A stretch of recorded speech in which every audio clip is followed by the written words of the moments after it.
ఇది ముదిమడుగా ముదిముడికి ఎందుకు శాపం పెట్టారు సార్? ముదిమడు ఏమే గోయన్నమ్మ కదా శాపం పెట్టింది.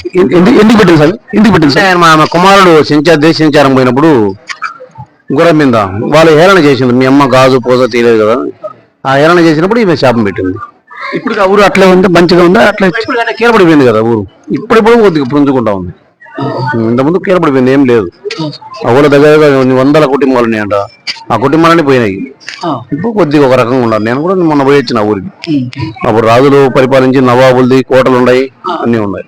ఇక్కడ మన ఎన్ని కిలోమీటర్స్ సార్? మన ముడుమాల కద్దసం మండలం అందరూ కూడా భక్తులందరూ తండోగా వస్తున్నారు.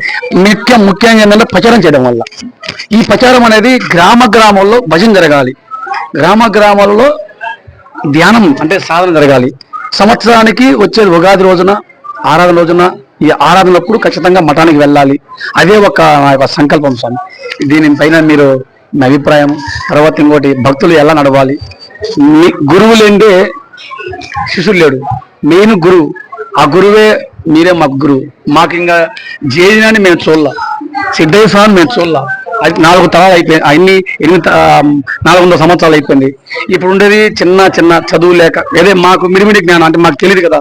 ఉండే జ్ఞానం మాకు కావాలి. ఆ జ్ఞానం ఒక గురువు కావాలి. ఆ గురువు ఆ భగవంతుడు జయజ్ఞాన వంశంలో, సిద్ధయ్య స్వామి వంశంలో మీరు పుట్టడము, ఉమ్మడిగా మీరు పుట్టడము, మంచి మాకు సత్సంగాలు, మంచి వాక్యాలు మాకు చెప్పడము, మేము కూడా అదే మార్గంలో నడవడము. గట్టిగా పట్టుకో, వదలొద్దు. ఇదే మీరు చెప్పిన మాట ఇప్పుడు కూడా గుండెలో పెట్టుకున్నాను సార్. ఇప్పుడు అది బాగా ఇమిడి ఉంది. మీరు కూడా కొంతమంది శిష్యులు వచ్చున్నారు. ఈరోజు తెలంగాణ, ఆంధ్ర, కర్ణాటక, తమిళనాడు, కర్నూలు, అనంతపురము, పల్నాడు జిల్లా, కోస్తాం అన్ని జిల్లాల నుంచి కూడా భక్తులు వస్తున్నారు. ఇప్పుడు ఏమైందంటే ఈ భక్తి ఇంకా ఎక్కువ కావాలా.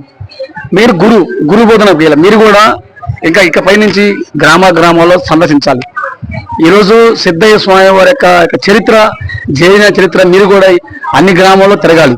మీరు మాకు ఏంటంటే మీ ఆలోచన మాకు కావాలి. ఇప్పుడు ఒక విగ్రహం, ఒక దేవాలయం కట్టాలంటే మాకు గురువు కావాలి. మీరు కూడా ప్రతి గ్రామానికి రావాలని